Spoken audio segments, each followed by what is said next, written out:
Good morning बच्चों। तो आज हम लोग डिस्कस करने वाले हैं कि किसी भी वायर में जो करंट है वो कैसे फ्लो होता है। तो अगर आप ये स्टार्ट करने चल रहे हो तो आपको थोड़ा सा बेसिक नॉलेज होना चाहिए इलेक्ट्रिक फील्ड के बारे में। हमने चैप्टर 1 और चैप्टर 2 में इलेक्ट्रिक फील्ड को कंप्लीटली डिस्कस किया हुआ है। अब उसी का हम अप्लीकेशन करेंगे चार्ज को मूव कराने के लिए, और चार्ज का अगर मूवमेंट स्टार्ट हो जाएगा तो उसको हम बोल देंगे करंट। लेकिन चार्ज का मूवमेंट कैसे होगा, क्योंकि अपने पास बेसिक नॉलेज क्या है कि अगर आप किसी भी ऑब्जेक्ट को, चाहे वो चार्ज पार्टिकल ही हो, अगर आप उसको मूव कराना चाहते हो तो मूव कराने के लिए आपको उस पर फोर्स अप्लाई करना पड़ेगा। अब यहाँ पे अगर हम चार्ज को मूव कराना चाहते हैं तो चार्ज को मूव कराने के लिए ना हम चार्ज को इलेक्ट्रिक फील्ड में लाएंगे पहले।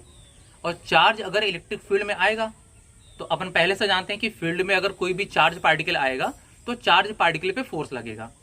लेकिन हम लोगों को डिसाइड भी करना पड़ेगा कि फोर्स किस डायरेक्शन में लगना चाहिए, जिससे कि चार्ज का मूवमेंट एक नेट डायरेक्शन में हो, एक फिक्स डायरेक्शन में हो। और ऐसा करने के लिए हम एक फील्ड क्रिएट करेंगे। सेकंड चैप्टर में हम लोगों ने जो कैपेसिटर का कॉन्सेप्ट पढ़ रखा है, बेसिकली उसका यूज किया गया था चार्ज को स्टोर करने के लिए।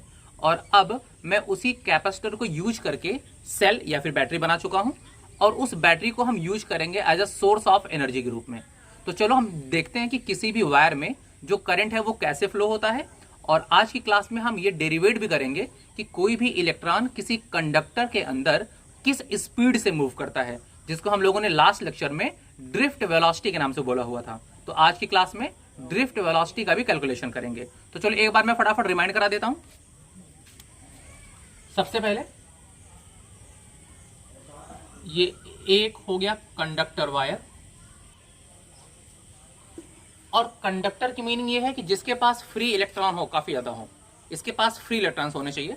तो इसमें मैं फ्री इलेक्ट्रॉन्स को ऐसे मार्क कर दे रहा हूं। और ये जो दोनों टर्मिनल्स हैं ए एंड बी, मैं इन दोनों टर्मिनल्स को बैटरी के पॉजिटिव और बैटरी के नेगेटिव टर्मिनल से कर दूंगा कनेक्ट।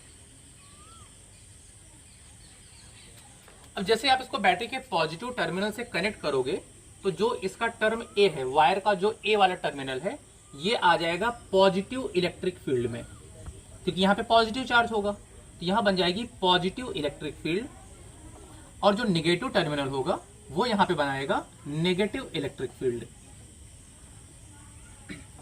अब यहां पे पॉजिटिव इलेक्ट्रिक फील्ड है और यहां पे नेगेटिव इलेक्ट्रिक फील्ड है। हम लोगों ने कैपेसिटर वाले कॉन्सेप्ट में पढ़ा हुआ था कि अगर अपने पास जो कैपेसिटर होता है उसकी एक प्लेट पॉजिटिव होती है और एक प्लेट नेगेटिव होती है, तो कैपेसिटर की प्लेट के बीच में जो इलेक्ट्रिक फील्ड की इंटेंसिटी होती है वो होती है सिग्मा अपॉन एप्सिलॉन नॉट। और अगर डायरेक्शन की बात की जाए तो डायरेक्शन होती है from positive to negative, from positive plate to negative plate. तो यहाँ पे इंपॉर्टेंट बात यह है ना कि जितना पॉजिटिव चार्ज यहाँ पे होता है उतना ही नेगेटिव चार्ज यहाँ पर होता है, सेम जैसे यहाँ हो रहा है।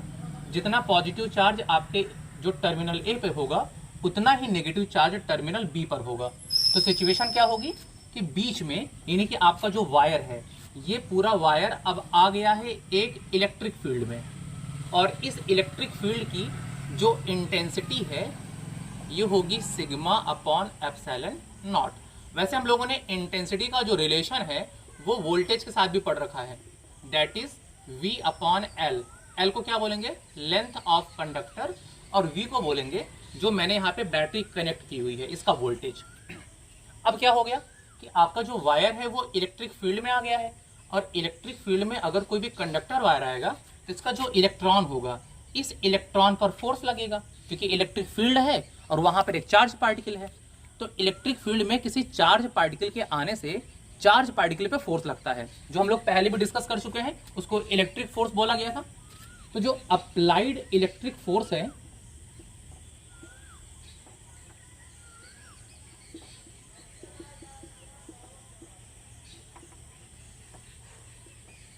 ऑन, अब इसमें से जितने भी चार्ज पार्टिकल है सब पे फोर्स लगेगा। मैं किसी एक चार्ज पार्टिकल को ले रहा हूं, सपोज करो कि मैं एक इलेक्ट्रॉन ले रहा हूं, तो ऑन एन इलेक्ट्रॉन ये फोर्स कितना लगेगा, ये फोर्स लगेगा E इंटू ई। कितना फोर्स लगेगा इस इलेक्ट्रॉन पर, और फोर्स लगेगा किधर, तो फोर्स लगेगा इस नेगेटिव डायरेक्शन से लगेगा पॉजिटिव डायरेक्शन की ओर, क्योंकि चार्ज पार्टिकल पे नेगेटिव चार्ज होता है, जो इलेक्ट्रॉन होता है उस पर नेगेटिव चार्ज होता है, और यहाँ पे भी नेगेटिव फील्ड है। तो नेगेटिव फील्ड इस इलेक्ट्रॉन को रिपेल करेगी, और जो ये पॉजिटिव फील्ड होगी ये इस इलेक्ट्रॉन को अट्रैक्ट करेगी। तो जो आपका इलेक्ट्रॉन होगा वो नेगेटिव साइड से जो है पॉजिटिव साइड की ओर मूव करने लगेगा। और किस वेलोसिटी से मूव करेगा, उसी वेलोसिटी को हम बोलते हैं ड्रिफ्ट वेलोसिटी, और आज हम उसी का कैलकुलेशन करने चल रहे हैं। अभी क्या होगा कि जो फोर्स लगा है इस इलेक्ट्रॉन के ऊपर, इस फोर्स की वजह से इलेक्ट्रॉन ये मूव कर जाएगा नेगेटिव टर्मिनल से पॉजिटिव टर्मिनल की ओर, इतने फोर्स से। लेकिन न्यूटन ने क्या बोला था कि अगर किसी भी चार्ज पार्टिकल पे या किसी भी ऑब्जेक्ट पे फोर्स अप्लाई होता है तो उसकी बॉडी में एक्सेलरेशन आता है। According to Newton second law, force equal to mass into acceleration. मतलब ये जो फोर्स लग रहा है इस पार्टिकल के ऊपर, ये फोर्स यहाँ पे एक्सेलरेशन जनरेट कर रहा है, और उस एक्सेलरेशन की वजह से जो चार्ज पार्टिकल है वो मूव कर रहा है फॉरवर्ड। कितना एक्सेलरेशन कर रहा है, तो एक्सेलरेशन ऑफ इलेक्ट्रॉन अगर आपको फाइंड करना है तो पता करना पड़ेगा कि कितना फोर्स लगा है इलेक्ट्रॉन पे, और मास ऑफ इलेक्ट्रॉन से इसको डिवाइड कर देना पड़ेगा। फोर्स कितना लगा वो हमें यहाँ देख रहे हैं, E इंटू कैपिटल E, और अपॉन में हो जाएगा मास ऑफ इलेक्ट्रॉन। तो इतना एक्सेलरेशन ये आ गया है इलेक्ट्रॉन पे। अभी देखो, पहले ये इलेक्ट्रॉन अपने ही ऑर्बिट में रोटेशन कर रहा था, मतलब आसपास रैंडम मोशन कर रहा था, लेकिन किसी नेट डायरेक्शन में किसी पर्टिकुलर स्पीड से मूव नहीं कर रहा था। लेकिन जैसे ही मैंने बैटरी से कनेक्ट किया, बैटरी से कनेक्ट करने के बाद जो इस पे इलेक्ट्रिक फोर्स लगा, उस इलेक्ट्रिक फोर्स की वजह से जो इलेक्ट्रॉन है वो एक पर्टिकुलर डायरेक्शन में मूव करना स्टार्ट किया। पर्टिकुलर डायरेक्शन में पहले कोई मूवमेंट नहीं था, मतलब मैं बोल सकता हूं कि किसी पर्टिकुलर डायरेक्शन में जो उसकी इनिशियल वेलोसिटी है,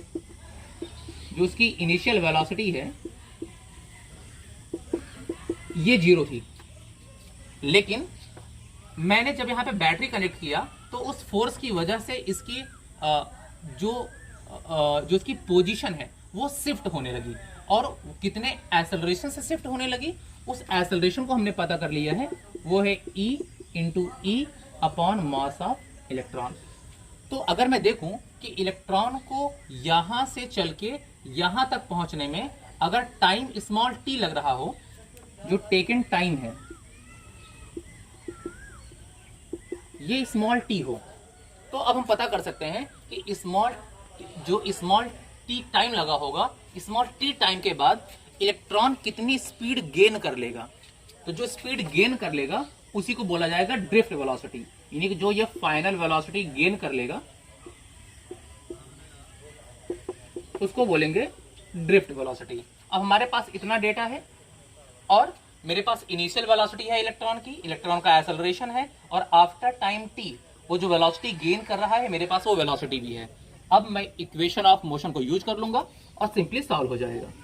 तो by first equation of motion, जो कि होता है v equal to u plus a t, यहाँ पे फाइनल वेलोसिटी को हम लोग ड्रिफ्ट वेलोसिटी बोल रहे हैं, इनिशियल स्पीड 0 है, एक्सेलरेशन है ई upon mass of electron into time इसका t है। तो ड्रिफ्ट वेलोसिटी निकल के आ गई small E capital E upon mass of electron into taken time. अच्छा, जो यहाँ पे टेकन टाइम है ना, इसी को हम लोगों ने नाम दिया था टाइम ऑफ रिलैक्सेशन का। तो ये वो फॉर्मूला है जिसका यूज करके हम किसी भी कंडक्टर में जो इलेक्ट्रॉन मूव कर रहा है उसकी ड्रिफ्ट वेलोसिटी का कैलकुलेशन कर सकते हैं। आई होप कि आपको यहां तक की बात क्लियर हो गई होगी। इसको आराम से नोट कर लीजिए।